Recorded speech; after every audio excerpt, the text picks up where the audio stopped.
Just like to start with a personal thank you to the royal family for hosting this event, and also a personal thanks to the Lobels. It's a great compliment to be introduced by someone in such glowing terms who is himself a man of genuine achievement.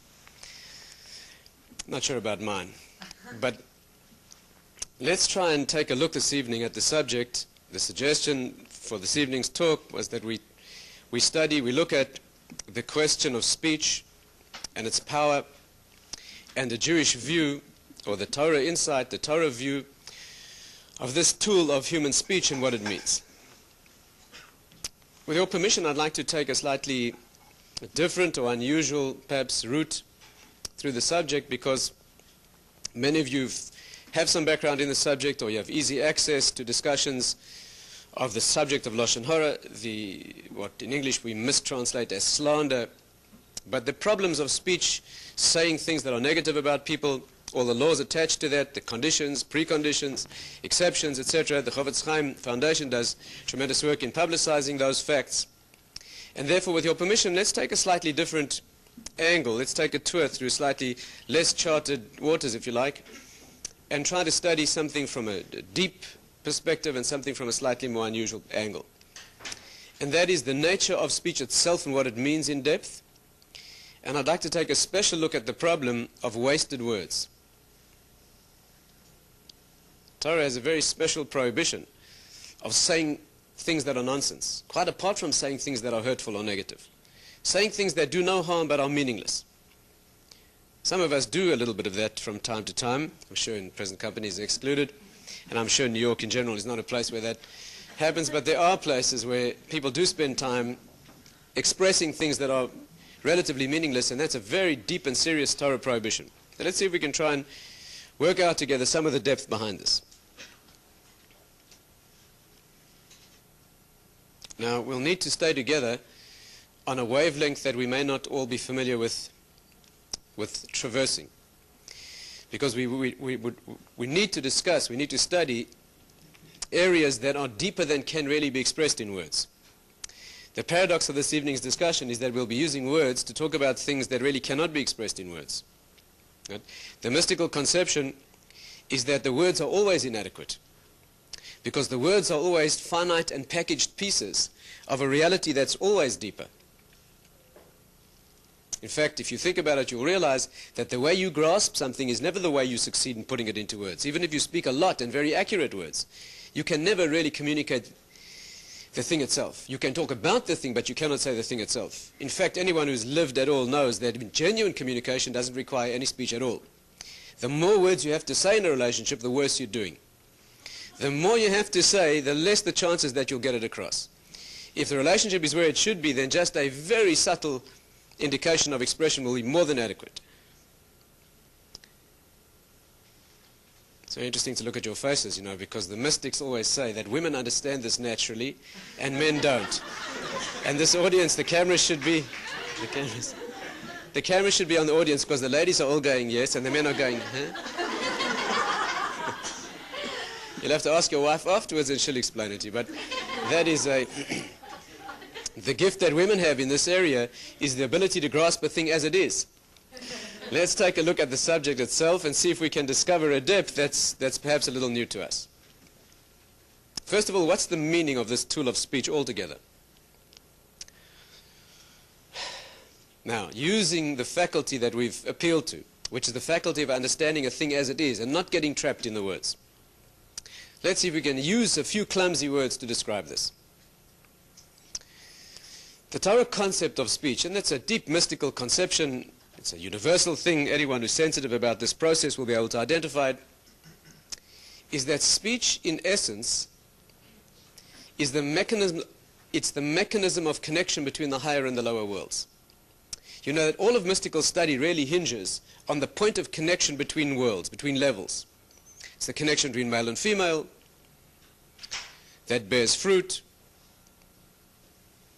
In fact, the tongue is known as a circumcision in Kabbalistic writing. The tongue, it's called bris haloshen, it's the covenant of the tongue. This is not the place to go into detail, but it's the equivalent in the higher world, the world of the head, of the concept of the concept of bris milah, of circumcision, and its function in transmitting covenant and in transmitting birth. The difference is that in the body, the formation is that of the human body, that means of children, and in the higher world of speech, the transmission and the formation is that of students. By Avram and Sarah, it says that the Torah refers to the people that they made, the souls whom they made in Haran. The simple translation would seem to suggest the children that they bore, but we know they did not have children. And of course what's being referred to is the people they taught. Because what the body produces in the lower world, the mouth produces in the higher world. In fact, that's one of the reasons why your relationship with your Rabbi is more intense than your relationship with your father. You know that the halacha is that if one's father's life is at risk, and one's Rabbi, one's Torah teacher's life is at risk, and you can save only one, you're obliged to save your Rabbi's life. Right?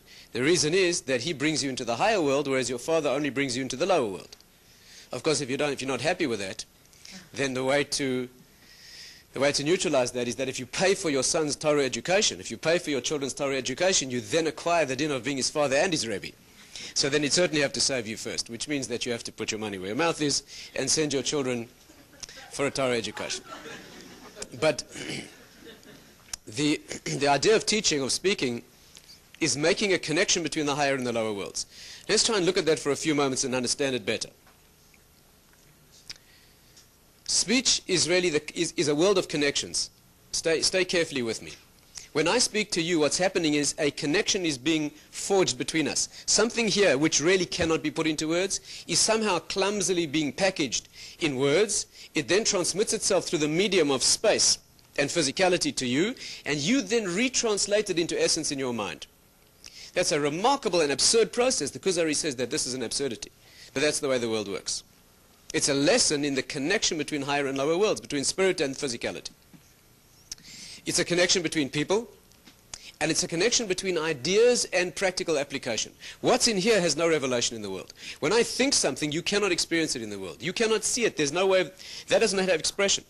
But when I speak it out, and of course speech does not only mean that which the mouth does. Speech is any physical expression of that which I intend. It could be in writing, it could be in gesture. That is all speech. What I've done is connected the abstract spiritual world with the physical world of expression. In fact, for those who have some Hebrew background, you'll know that the word davar, dibur, speech in Hebrew is dibur. The root dabar in Hebrew does not mean speaking literally.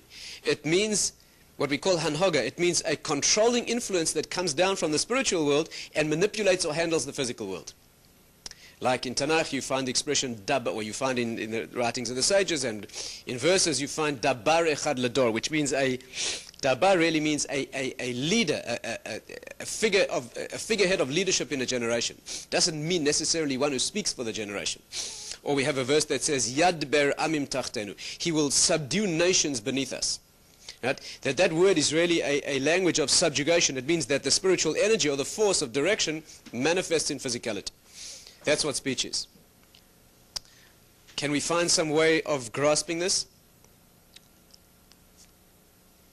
You know that the mouth, you know that the Kabbalistic tradition is that if you look at the organ that does something and you study it objectively, you'll learn everything that you need to know about that thing.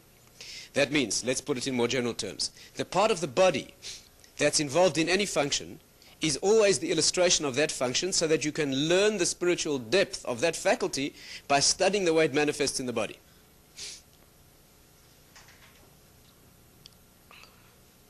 Every part of the body is an illustration of that. But we don't have time to go into that idea in general. But speech, let's take that as an example. The mouth, which is the organ of speech, has three functions. If you study it objectively and you observe the world, or you refer to Torah sources, you'll find that the mouth has three functions. Those are speaking, eating, and kissing. That's remarkable. We know that if one organ performs three things, those three things must be one thing. Right? Because if that same part of the body has more than one function, that means those functions emanate from the same source. We always look to the unitary dimension of the source in order to understand something. That's exactly what Torah is all about. What's the connection between eating, speaking, and kissing? You know, the Talmud actually discusses the fact that it would have been more appropriate to have more than one mouth.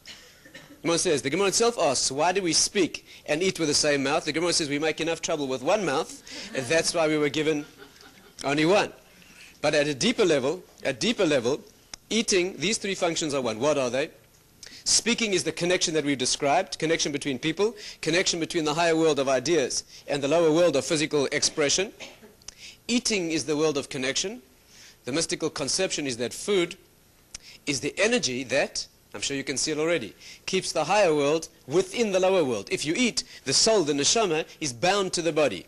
Food is that remarkable connection, that remarkable energy, which is required to keep the neshama inside the body. If you don't eat, the neshama begins to distract itself out of the body. Eventually one faints, and if one doesn't eat for long enough, there's a complete dissociation between the two. In fact, the Nefesh HaChaim says that that's the secret behind the sacrifices. What is the concept of sacrifices? When we bring korbanos, we bring sacrifices in the Beis HaMikdash, in the temple. What's the concept of a sacrifice? Unbelievably, and you have to be very cautious how you express this, the ritual or the process of sacrifices is the process of the world eating. The body of the world is the cosmic reality that manifests in physical terms, and the neshama, the soul of the world, is the divine presence within it. And to keep those two incredible opposites together requires the energy of food. We take in food into our bodies, and it has to be spiritually perfect. It's the idea behind kosher food, the mystical conception behind it, and the importance of exactly how we eat and what we eat. And in cosmic terms, the world has its soul retained within it and held within it by means of the sacrifices, which we feed, as it were, to the Creator. You know, very careful how this is expressed. That's why the altar, the Mizbeach, is known as Shulchan Gavur, the table of Hashem. And all the laws of the sacrifices parallel the laws of meal and of eating. It's expressed as this Korbani Lachmi, my sacrifice is my bread. In terms of bread that a human being eats, that's its equivalent. That's a wonderful and deep idea. But that's the concept, that the world of connection is expressed in speech, in speech, and it's expressed in eating. Eating is necessary in order to keep the connection of the higher world maintained with the body. And the third function of the mouth is kissing. And it's no accident that the mouth performs that function too. You know that kissing is a universal human expression of bondage, of bonding, of love, and of warmth and closeness between husband and wife, parent and child. That's an absurdity. That's an absurdity. If you descended from Mars, and I asked you to design a mechanism of physical expression of closeness between people, I'm quite confident that is the last thing you would have come up with. You might have come up with, gently and sensitively putting your foreheads together, or some other, but kissing, it's bizarre. First of all, it's unhealthy. It's absurd. We don't think so because we're so used to it. That doesn't bother us. But if you were objective and you looked at it, it's bizarre. But the reason is that the mouth is the organ of connection, and therefore it fulfills those functions of connection in the world. Again, there's a much deeper level here that relates to marriage, and again, this is not the appropriate place to discuss it, but I leave you to research it on your own. Now, that is a beginning of understanding of why the Torah puts such emphasis on correct speech. Can you see what's happening if you speak wrongly? You're breaking the connection. What is the mystical problem with speaking a lie, for example? Can you see what you're doing? The function of speech is to connect what's in here with what's inside you. Do you know what an absolute definition of good is? You know that the definition we use of good is what Hashem says. But if you were a natural scientist, that means you examine the world in natural terms. Could you come up with a definition of that which is good in natural terms without reference to the Torah? I once heard a great Torah sage of the previous generation, of Simcha Wasserman. He said that a natural definition of goodness is using a tool for that for which it was designed. Isn't that beautiful? And using a tool for that for which it was not designed is evil. And by the way, you see the results. If you take a tool and use it for what it was designed for, it does the job, and the tool is maintained perfect. If you take a tool and try to use it for that for which it was not designed, the job does not get done and the tool gets damaged. And all the consequences that that tool was supposed to do, right, will be, if you take one of these things that record sound, and you use it to record sound, and by the way, you don't need to be taught. If you observe what it does, you'll see what it does. And you could figure out, if you have natural wisdom, how to use the world. But if you insist on using this thing to knock nails into the wall, so first of all, you won't get the nails in. First of all, you'll break the thing. That's the first thing that will happen. Then you won't get the nail in the wall, so the bookshelf you were going to put on the thing is not going to be there, the books are going to fall off, the wisdom from, etc., etc., going to destroy the world. Male-female relationships, for example, since we've entered that zone. Hasn't this generation smashed those entirely? Some of the perversions of this generation are such an obvious misuse of a system that is so clearly designed, so clearly manifesting what it should be used for. And the consequences are predictable. Speech is there in order to connect. It's in order to share with you what's in here. If I tell a lie, what am I doing? I'm using a tool for its opposite. Can you see that? I'm taking this tool that is designed to share with you what's in here, and I'm using it for exactly the opposite of what it was. And that, by definition, is evil. And that will lead to a whole range of negative consequences. Not only that, but it's a treachery. It's a perversion of the highest gift. The human being is uniquely the one who speaks, right? And it's a perversion of the highest gift. It's a perversion of the gift of intimacy. That's what misuse of speech is. The reason Lashon Hara, which I'm sure many of you have studied previous to this, is that the prohibition of Lashon Hara, the mystical depth of it, is, you're well aware, I'm not going to go into this in detail, but you're well aware, I'm sure, that Lashon Hara is not saying something false about someone which is harmful. You're aware of that. It's saying something true about someone which is negative. That's Lashon Hara. When you say something false about someone, and you give them a negative reputation that they don't deserve, right, and you say a falsehood about them, which is slanderous, that's a whole category of sin in its own right. But when you say Lashon Hara, you say something true. You say the person gets angry easily, right? You say that they are insensitive. You say something perfectly accurate, no exaggeration.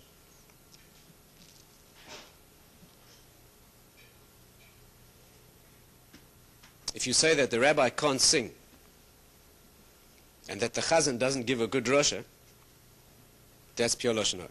If you say that the rabbi doesn't give a good drosha and the chazan can't sing, that's murder. Right? But that's a deeper level.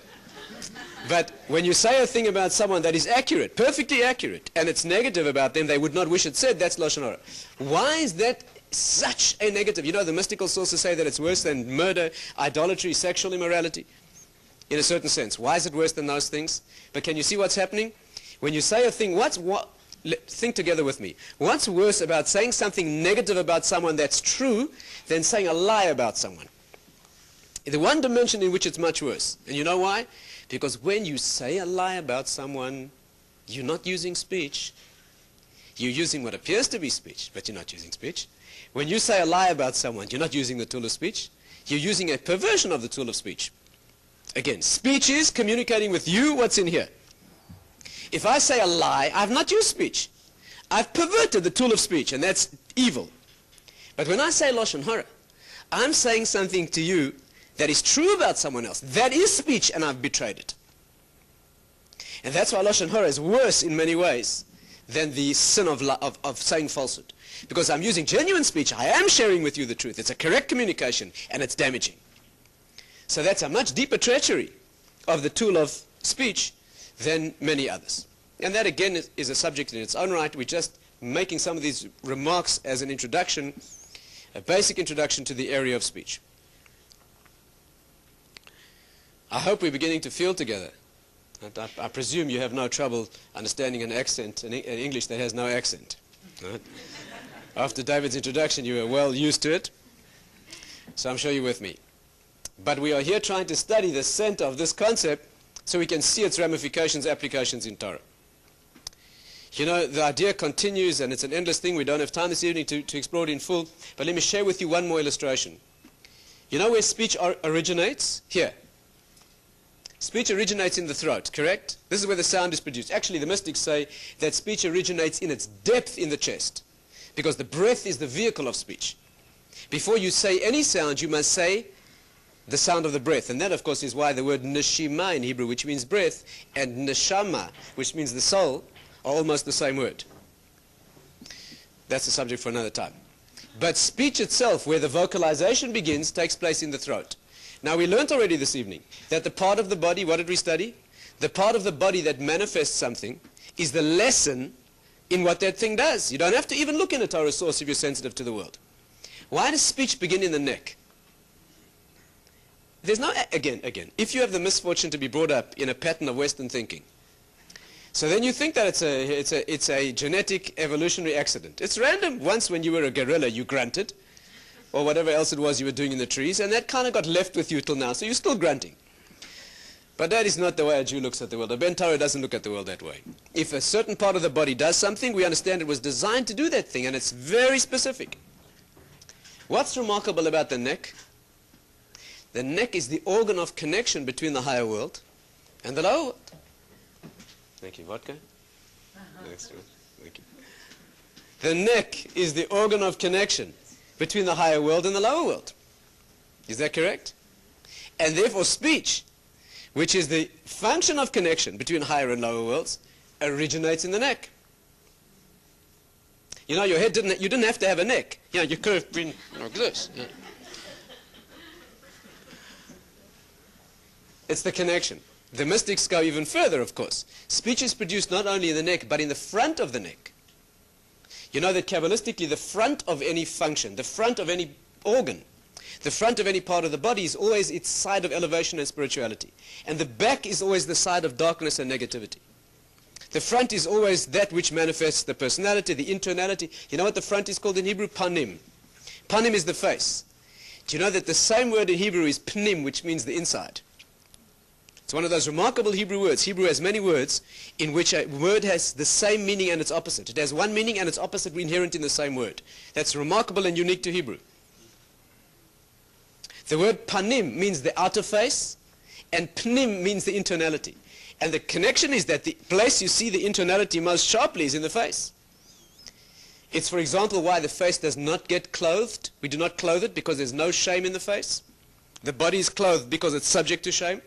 The face retains its original spirituality. That level where Adam and Chava were unclothed and not ashamed. Why? Because the externality, the beauty of their bodies reflected the internality. There was no reason to hide the body.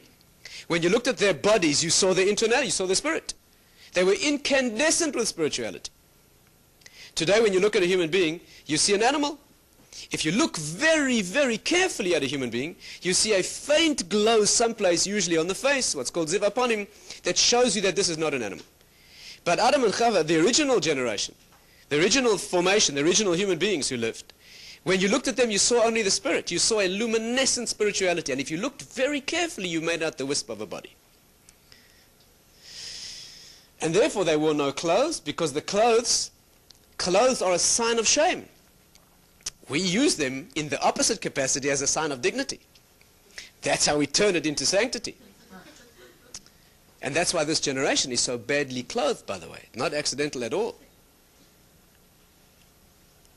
Clothes, you know what the Hebrew word? We're going to digress here for a moment. You know what the Hebrew word for a garment is? Beged. You know what beged is? The same word as treachery. And you know what beged is? If you take the aleph base in Hebrew, it goes aleph base gimel daled, right? First you have the aleph, which is the ethereal, ephemeral, transcendent letter of perfection. That's why it has no sound in the world. And aleph is always the divine letter. And aleph is made of 2 yuds and a vav. 26, the number of Hashem's name. Right? The yud, the 10 higher dimensions, the 10 highest spiritual elements reflected in their mirror image in the world, joined by the letter of connection. A vav in Hebrew is the hook. Vav means a hook. Vav is the letter that means and in Hebrew, which is conjunction letter. So aleph, right? And what does the word aleph mean? Aleph in Hebrew means to elevate spiritually, to train or to teach. Aluf is the highest rank in the military system. Aleph is the highest number in the decimal system.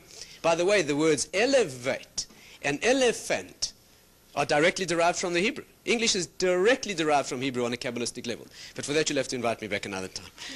We don't have time for that. But that's the idea. Aleph is the ephemeral letter of spirituality. And immediately after the Aleph appears in the world, you have Beis Gimel Dalet, Beged, the garment that clothes the spiritual light, and of course betrays it. The garment is the place of treachery. The garment can be the garment of one team or army, while the wearer is belonging to the other.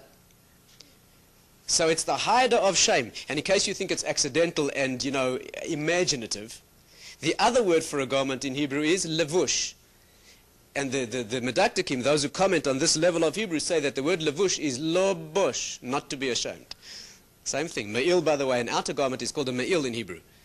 Ma'il is the same word as ma'ila. You know what Me'ila is? The sin of going into the temple and taking out the holy things for profane use. Treachery of the spiritual world being brought into the external world. All the same idea. These are all connections of the concept of an internality being connected to an externality and done correctly, and being betrayed in being done incorrectly. The front of a thing is always the side of spirituality. Right?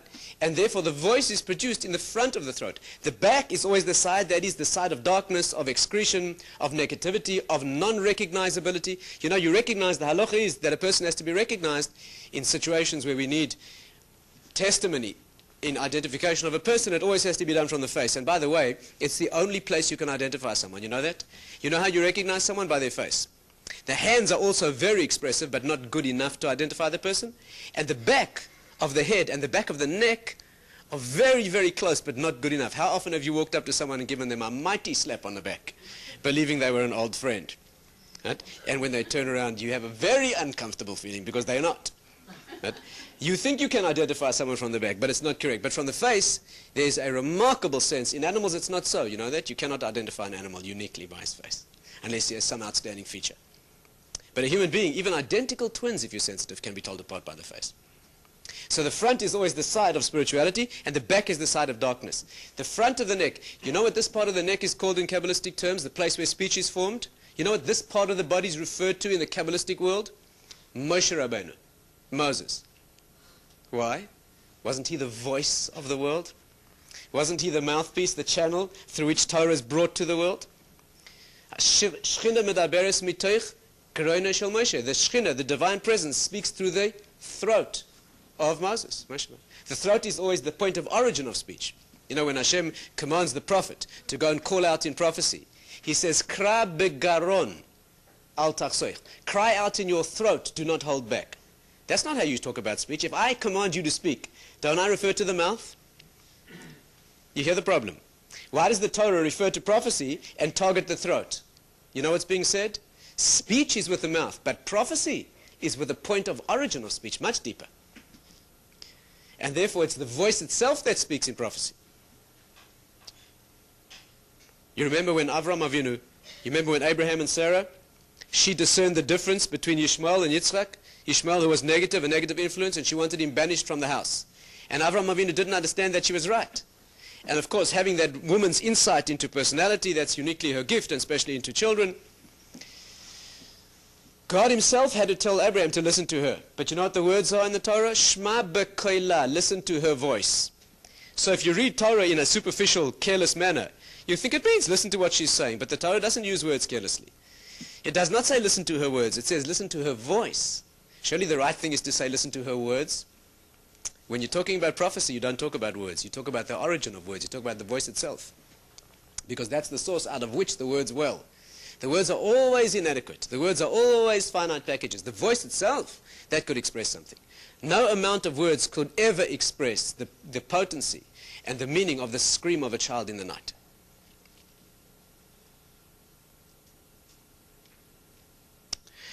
So speech is the world of connection. You know that the front of the throat is called Moshe Rabbeinu. Do you know what the back of the neck is called? Do you know what this part of the body is in Hebrew? Ha'oref. Ha'oref. Oref means the back of the neck.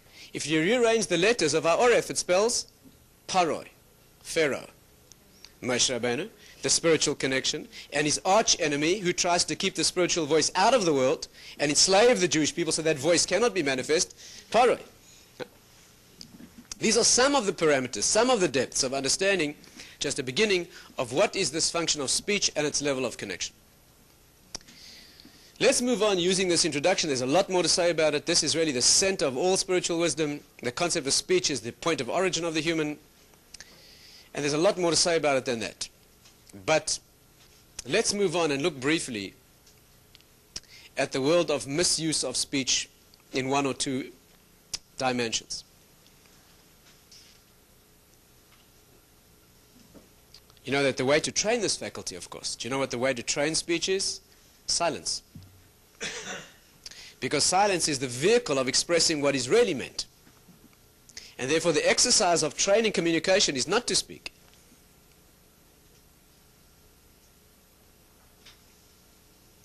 Now Rav Dessler says that if one shares an idea that one has recently grasped, you lose it. You know that? You hear that?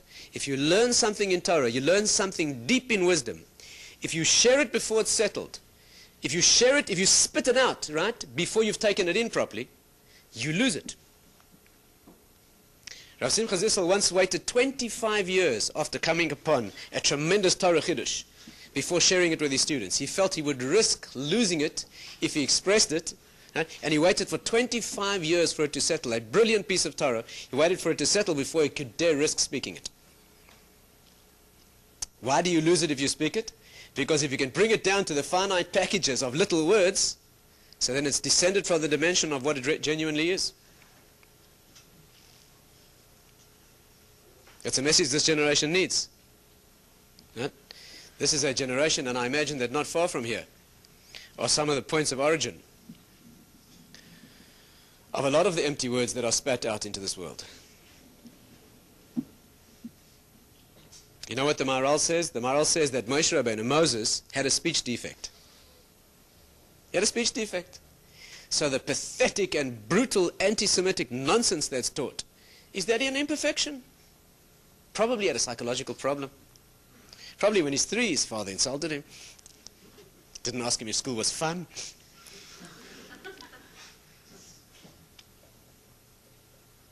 You know what the Maharal says? That Moshe Rabbeinu's speech defect was a manifestation of his perfection. We're talking about Moshe Rabbeinu. We're talking about speech itself. You know why he couldn't speak well? Because he was living in a world where things are grasped as they really are, and those things can't be put into words. Therefore, he couldn't say the words. His grasp of a thing was the essential way the thing really is. As soon as you're going to start trying to package it in words, you're going to bring it down into a finite. If you meet someone, and in the first 20 minutes of that friendship, you tell them everything about yourself, that's who you are, 20 minutes of speech. If there's no more to be discovered to you than what you can put into words, that's who you are, that bundle of advertising copy. The art of being human is that every time anyone gets to know a depth to your personality, they only begin to realize that there's a lot more they didn't discover yet.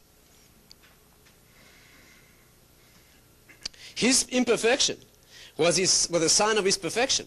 Right? To take Torah, to take his knowledge of Hashem, to take his connection with the divine world, and bring it down into finite words would be a distraction. We're making those things finite, and by definition they're infinite. But you know that says that after the Torah was given, he spoke normally. You know that? After the Torah was given, you know the last book of the Chumash, Dvarim, what does it say? Ele advarim asher diber Moshe. These are the words that Moses spoke. He had no trouble speaking then. Why? Because after Torah was given, Hashem himself performed that miracle of taking the spiritual wisdom that cannot be put into words and putting it into words. That's what it means that God appeared on the mountain. The divine, spiritual, infinite world melted in and meshed with the physical world. Impossible, but that's what happened. The Torah was contained in finite words. The infinite wisdom of the Torah became contained in 600,000 letters on a parchment, which is impossible, but that's what happened. After that miracle was put into the world, then he was able to speak.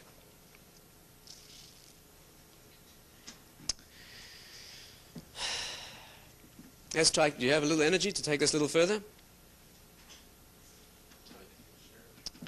Let's try and descend one level beneath this.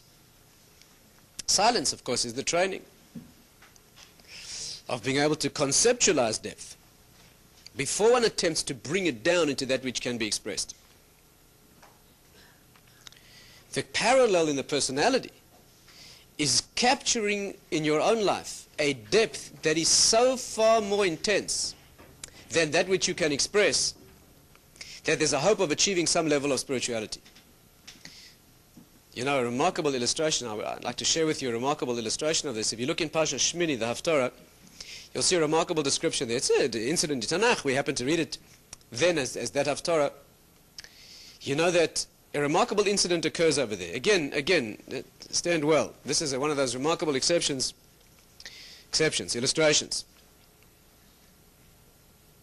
You know, it says that King David was bringing the ark. You remember? They were bringing the Aron Kodesh. They were bringing it up, right, closer to its final resting place. And David was dancing. King David was bringing it as he didn't have the merit to build a temple, but he did everything that he could. And while he was bringing the ark up, he danced in front of it in a dance of tremendous manifestation of inner depth. His dance was amazing. His dance was so amazing, was so expressive, whatever the correct word is, that Michal, his wife, daughter of Saul, she was watching from the window, and she was deeply hurt and concerned. And when they met, she criticized him for his revelation. She said to him like this, "Was that fitting for a king of Israel? To reveal yourself the way you did in the street in front of the maidservants and the common people? That means you danced in a way that was unbecoming. Your dignity was compromised. The dignity, the depth of what you are as David, King David, was perverted there. In the eyes of the maidservant." And David's answer, remarkable answer, David says to her, "I will belittle myself even more than this. I will be even lighter than this." The words there used are ke'echad hareikim. Listen carefully to these words. Like one of the empty people. She said to him, "You danced in the street like an empty fellow." Listen carefully, the words are amazing. "You danced in the street like an empty fellow." And he said, "I will belittle myself and empty myself even more than that." You know, there's an interpretation of those words which is striking. And by the way, you know what it says right after that? That because of her criticism of him, which was wrong, she was mistaken in her criticism, she never had a child until the day of her death. Those are the words. Some commentaries say it means she died, in fact, in childbirth. Until the day of her death means literally that. What was this conversation? You think the Tanakh is recording here a quibble between husband and wife? She thought that he was a little bit undignified, and he thought that he wasn't undignified. She thought that his ankle showed. His knees, maybe. Much, much deeper. You know what the discussion was? When David danced in the street, it was such an expression of internality. We're not talking here about a person dancing in the street. We're talking about King David expressing his neshama. Dance is an expression of speech. Anything that the body does is an expression of the spirit. Do you know what dance is? Dance is one of the most intense and amazing expressions. It's not only the mouth and the tongue moving, it's the body moving in its entirety which expresses an inner emotion. We won't insult the level of this discussion by referring to what dance has become and what it should be. And of course it can be the most sordid expression. Of course it can. It must be. Because it's connected to that energy too. But it can also be the most spiritual of expressions. David was dancing in a way that he danced so expressively in the street that you could see his neshama. And that she felt was wrong. Why? Because the obligation of a human being is that there should always be more hidden than that which is revealed. If you could dance in such a way that we see all of you, you have converted all of you into those movements. There must always be a well, an unquenchable well of depth that goes beyond that which can be expressed. And when he expressed himself entirely, so she felt he transgressed that prohibition of translating your inner dimension into physical expression. And David's words, and listen to the words, ke'echad hareikim, like one of the empty fellows. You emptied yourself entirely.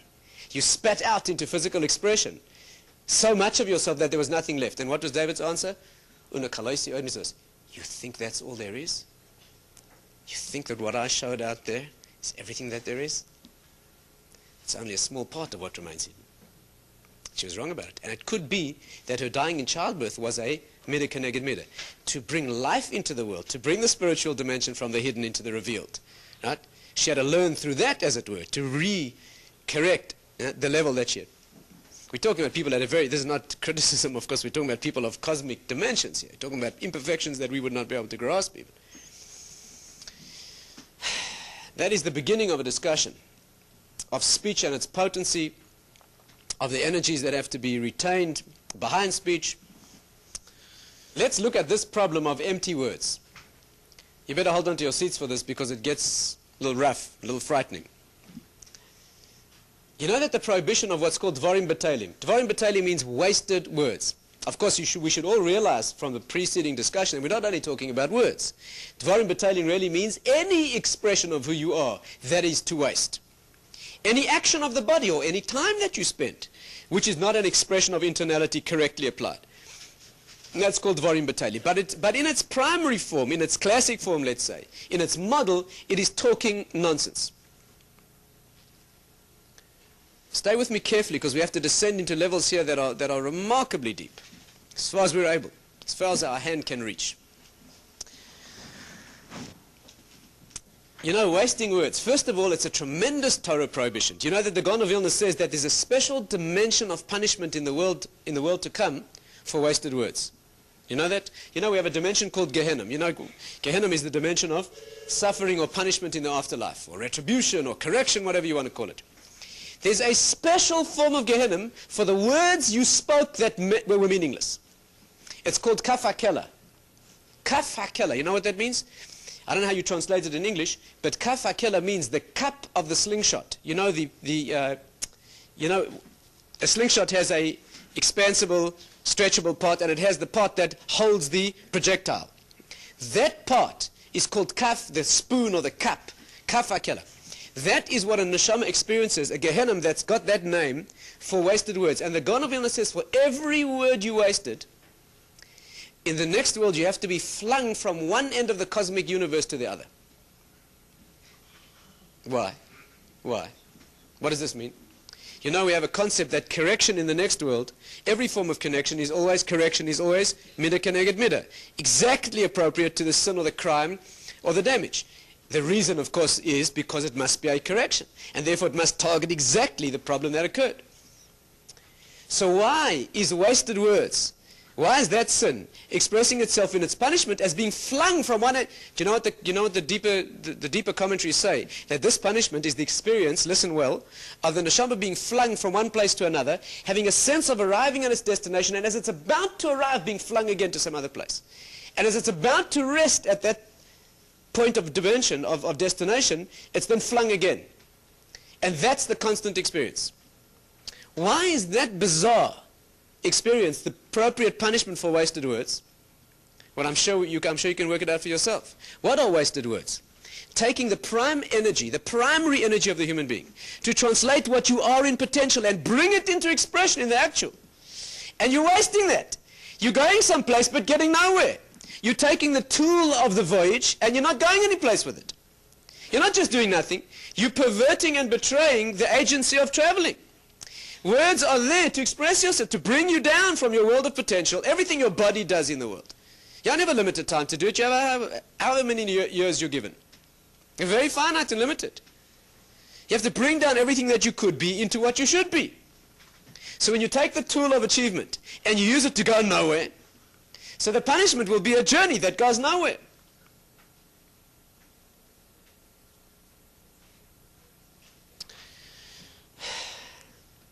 That's the sin of the wasting of seed, of human potential.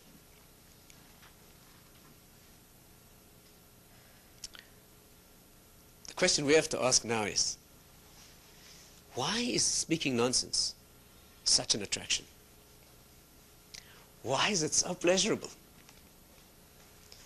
People do it all the time. People make a special point of doing it. People go and sit for 4 or 5 hours together and talk nonsense. I'm not talking about forbidden speech. People are careful with their speech. Never say anything negative about anybody else. What do people get together and, what do they call it here? Chew the fat? Shoot the breeze. Talk nonsense. What could be more stupid? Imagine spending 6 hours talking to a friend, and you know what happens? People get together.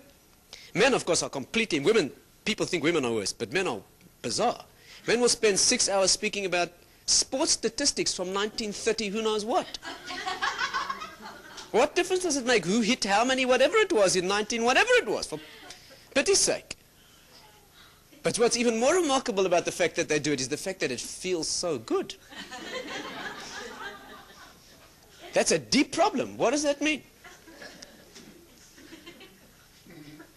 People will go and sit. You know how it usually goes? People go out. They go out for dinner. They go out someplace. They sit together. 4, 5, 6 hours. 2 hours, whatever it is. The conversation ranges from subject to subject. No, you can't even recall at the end how you got to the subject you're talking about. Do you ever have that experience? Complete random association. One nonsense after another. And absolutely nothing's been achieved. And it feels marvelous. Why is that? Why is that? Let's see if we can try and explain this in deeper terms, and we'll end with this. Fantastic subject to understand. Stay with me carefully as we go through this journey.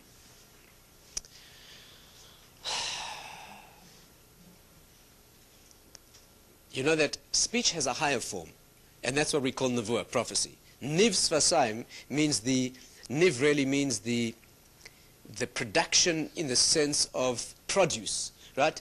Tenuva, you know the Hebrew, you know the Israeli produce company, Tenuva. The root is niv. Niv means, Tenuva means the produce of the earth, right? Niv svasaim means the produce of the lips. Nevuah means the welling up of a higher wisdom, or a deeper wisdom into manifestation, a much deeper wisdom. We don't have prophecy anymore. And we need to study for just a brief moment together the descent or the ending of the phase of prophecy in the world. You know, we don't have prophecy anymore, that's an axiom. Prophecy ended with the Anshe Knesset Agdola. Just after that, the last 3 prophets, Haggai, Zechariah, Malachi, they lived about 2,200, 2,300 years ago. During the time of the Anshe Knesset Agdola, the last of the great Sanhedrin, that was the time when the last prophets lived. The Talmud says that after that generation we have no more prophecy except in children, dogs, and insane people. Right? That's where we have vestiges of prophecy. And that's a subject for another time, it's not this evening's subject. But those are sources where we have little access to being able to use the information. Right? But nevertheless there is a vestige of prophecy there. However, prophecy in its clear manifestation we don't have anymore. What happened that ended prophecy? What happened? Stay with me carefully. The Gemara says the following thing. The Talmud says this. There was a time when the humankind, not the Jewish people, the human beings, were so tormented and stressed by the temptation to idolatry that the Sanhedrin decided to do something active about it. This will require a little explanation. You know, today idolatry is a bizarre thing for us to understand. What on earth would anybody want doing, bowing down to some figment of his imagination? It's much more than that. Those figments of the imagination are only symbols in the world of something much higher. And that is a whole discussion which we don't have time for now. But at the end of the day, idolatry is an obeisance. It is a projection of the self into something which at the end of the day is nonsense. Right? It's a form of worship that in one, at least, through those symbols and those signs and those carvings and those images are representations of higher things. But at the end of the day, those things are wrong. In whatever subtle dimension they are wrong. There was such a temptation for people to bow down to idols that it was winning the battle. The temptation was outstripping people's ability to cope with it. Right? It was, in fact, the most powerful temptation that there was. And the Sanhedrin decided to do something active to, if you like, exorcise it from human consciousness. We can't understand that today because we don't have it. The Sanhedrin removed from our consciousness the desire to worship idols in its crude and primary form. But the Talmud says it was an unbelievable power. I don't know if you recall, there's a section in the Talmud where Rav Ashi one day, Rav Ashi was one of the Amoraim.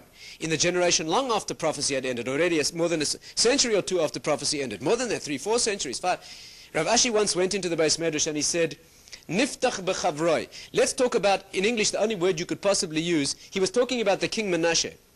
Menashe was a great king of Israel who fell into idolatrous ways. So when Rav Ashi wanted to give a shir about this great king Menashe, who had become an idolater and a leader of idolatry, he wanted to belittle him. Because the din is that mockery is appropriate for idolatry. So he opened his discussion, Niftach bechavroi. Let's talk about our buddies. In English, that's the only word you could use. A disparaging term of over-familiarity used in reference to Menashe. That night he had a dream. In his dream, Menashe came to him.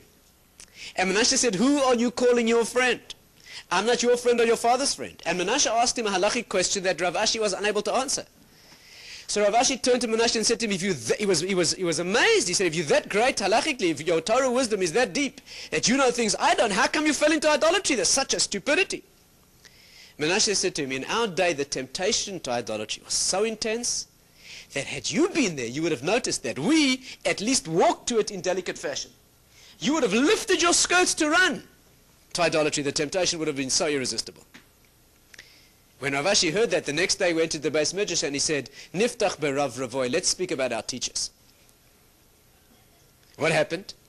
There was a tremendous temptation to idolatry, and it was removed from the world. How did it happen? You know, of course, we have to understand this. The greatest temptation that the human being could have, of course, is the source of your greatest reward. If you overcome the most severe temptation possible, your growth is the maximum that it could be. But the Sanhedrin felt, those incredible and great leaders of the Jewish people, they felt that people were losing the battle. And therefore it was better off not to have the ordeal and not to have its reward. Because if you're going to lose the ordeal, you're not going to get the reward. So they decided to perform surgery. Again, these concepts are way out of our league. But let's study what we can grasp of them. They decided to perform surgery on the human consciousness, on the human psyche, and to remove its draw to idolatry. So they got together and they performed that mystical ceremony. They used the divine names and they called up the Yetzer for Avodah Zarah. They called up the human drive for idolatry. And it came flaming out of where? The Kodesh Kodashim, the Holy of Holies in the temple. That's where it was living. And they killed it. They destroyed it. And it left the world. Why was it living there? What is this greatest temptation to the lowliest function that a human being is capable of? Living in the holiest place on earth? Can you feel the meaning? Because it's the same faculty and the same organ that makes you wish to transcend. What is the drive to idolatry? Isn't it to go beyond the self and worship that which is beyond? The faculty that wants to do that is the same faculty that worships Hashem. Only it's misdirected. It was the same organ. Can you feel this? There's a desire to transcend and melt into that which is greater. Done correctly, it's avodas Hashem. It's a melting in and a transcendence into a higher level. Done incorrectly, it's a perversion into idolatry, but it's the same organ. And therefore the place that it obviously was manifest was in the holiest place on earth, because that's the lowliest manifestation of the same function. So that's where it came from, and that's what they did, and they killed it. And as soon as they killed, listen well, as soon as they killed the drive to idolatry, you know what died instantly? Prophecy. What is prophecy? The ability to communicate directly with a transcendent reality. And if you take the organ out of the mind that does that, you lose the drive to idolatry, but you lose prophecy too. They knew they were doing that. That was the consequence, and that's what they did. Just to get a slightly deeper feel for this. It's marvelous, these ideas, and it makes you want to go to yeshiva, doesn't it?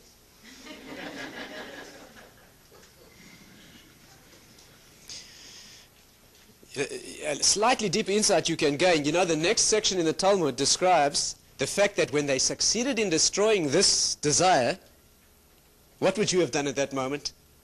You shouldn't be listening passively, you should be thinking. Had you been there on what in the old country we used to call a good wicket, yes, you see things are going your way, what would you have done next? You know what they tried to do? They tried to take the next step and destroy the drive for immoral sensuality. The world would be a very fine place without that, wouldn't it? What's the center of all our problems? Especially this generation. So they tried to destroy the Yetzer, that means the drive, the lust, for sensual, sexual immorality. And they did. The Gemara says they did. They destroyed it. And 3 days later, there were no eggs in the whole country of Israel. The land was devoid of eggs. Chickens were not laying eggs anymore. Because when you destroy that function, you destroy all aspects of it. Rashi says remarkably, again, if you're thinking, you should ask me a question. As soon as they destroyed it, there were no more eggs. The chickens stopped laying eggs. You should say to me, but what about the eggs that were already in the chickens? Eggs take a while. They form in the chicken. And over a process of days, they are then laid. So if the heat of the desire for reproduction had left the world, but at least the eggs that were already within the chicken should have been laid. Good question, no? Rashi says even that didn't happen because the body heat of the animals dropped. So the process of development of their own, that's what happened to the world. So the rabbis hurriedly brought it back because that would have been the end of the human race. The Gemara says, but when what would you have done? Think with me. They destroyed it. No more desire in this area. The end of all reproduction. What would you have done? They tried to bring it back, that a man should have this desire, but only for his wife, and for no one else. And from heaven they got a message. Min shemaya lo yahavi palga. From heaven they don't give halves. You either have it or you don't have it. It's an organ, it's a function, it's a faculty. You either have it or you don't. If you take out the liver of a human being, you have none of the functions of the liver. You can't remove a human being's liver and expect some of the functions to remain. When they excised that organ from human consciousness, so what remained was none of it. But and they had to bring it back. They had to bring it back intact. But they managed a small victory. The Talmud says they managed to put their finger in its eye. Meaning, they managed to bring it back with a certain blindness. You know what that is? That from that day on, a man has no sensual attraction for his mother or sister. That they managed to achieve. And since that day, it's been a fact. That a man can have a very attractive mother, sister, and there's a blank in that department. That's what they managed to achieve. But what did we learn? That the general principle is when you take away an organ, you take away all its functions. When you take away idolatry, you take away prophecy. And from that moment on, prophecy left the world. It was a historic moment. Tanakh was closed then.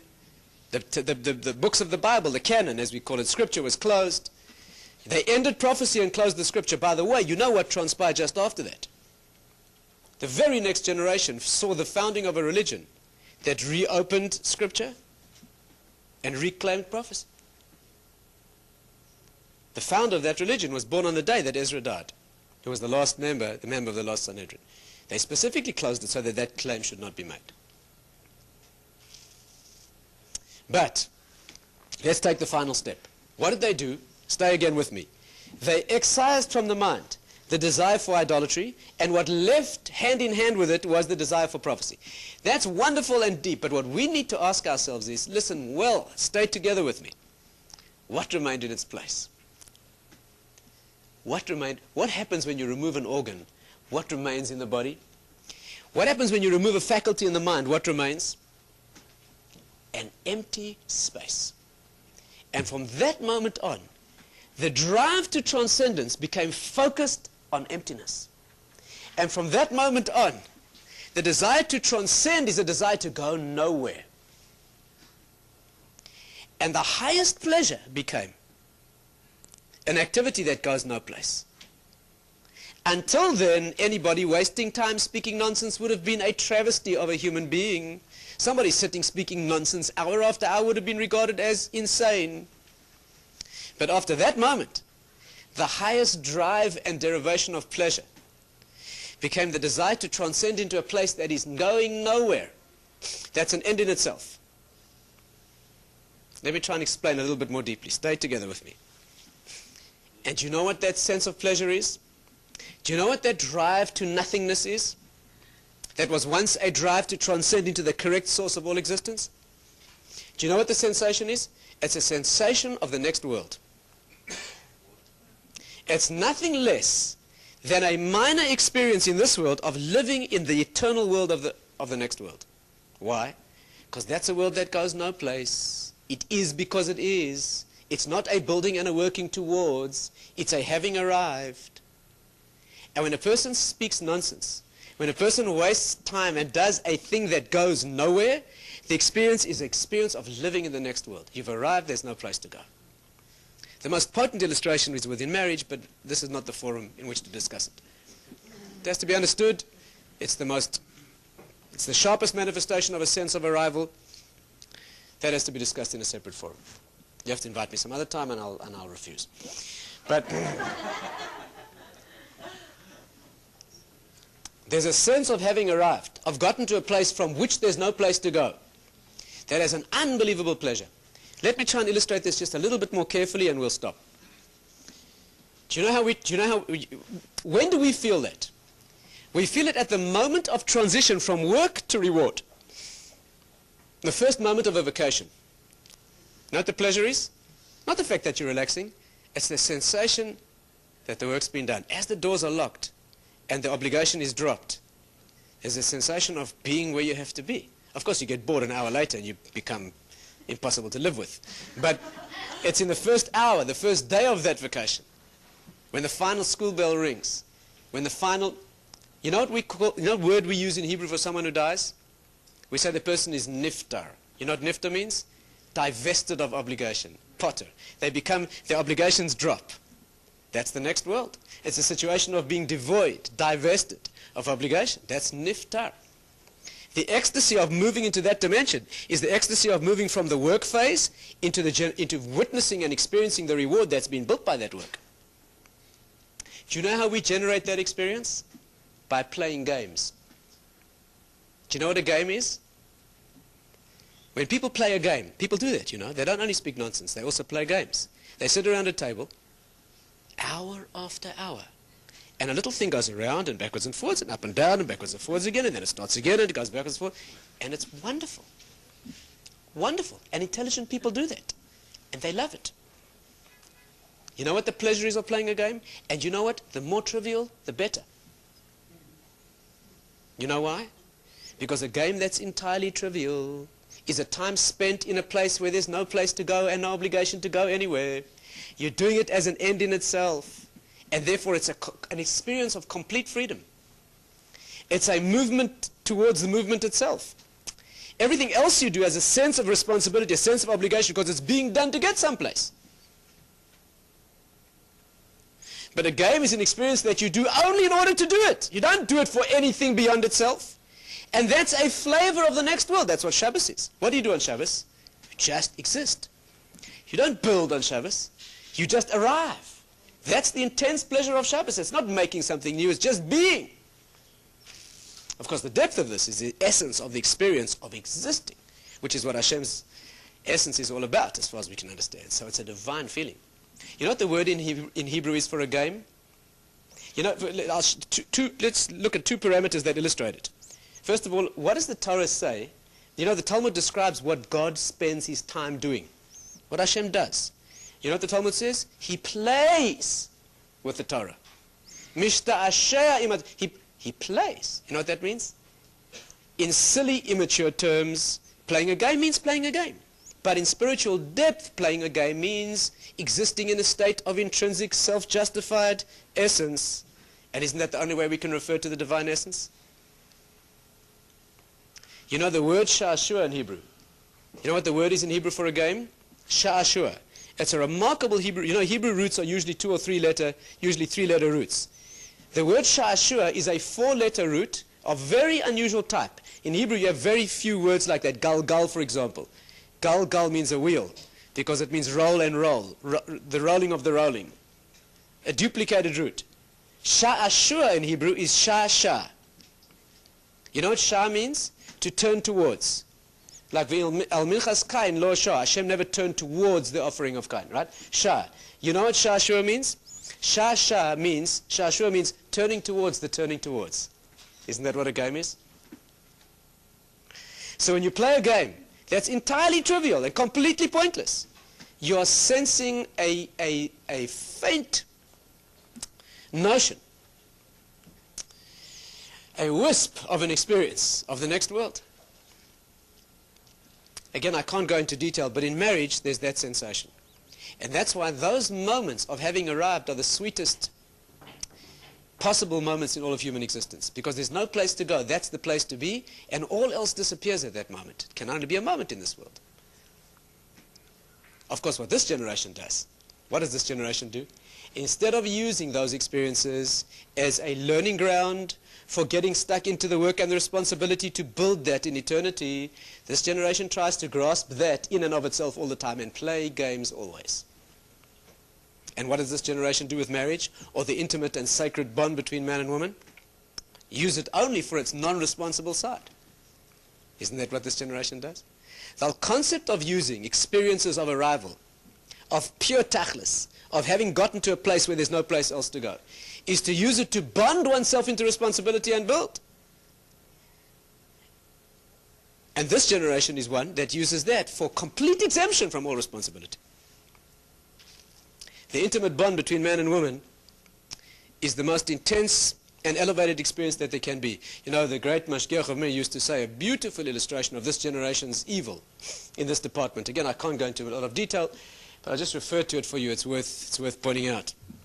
He used to say this, you know, why does Hashem make that intimacy between man and woman so sweet, so powerfully attractive? Because it's the most important thing there is. And we said before, if that doesn't exist, you have no human beings. And when he has his most important work, he puts his most sweet, his sweetest drawer. Right? That's how it works. And then he said a mashal like this, beautiful mashal. When a mother wants her child to eat bread, you know what she does? She puts honey on the bread.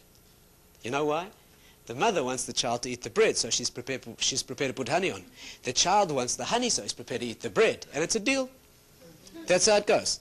She's not interested in the honey, she does it so the child eats the bread. The child's not interested in the bread, but he eats the bread so that he can get the honey. But a schlechte kind, you know what a bad child does? Licks off the honey and throws the bread away.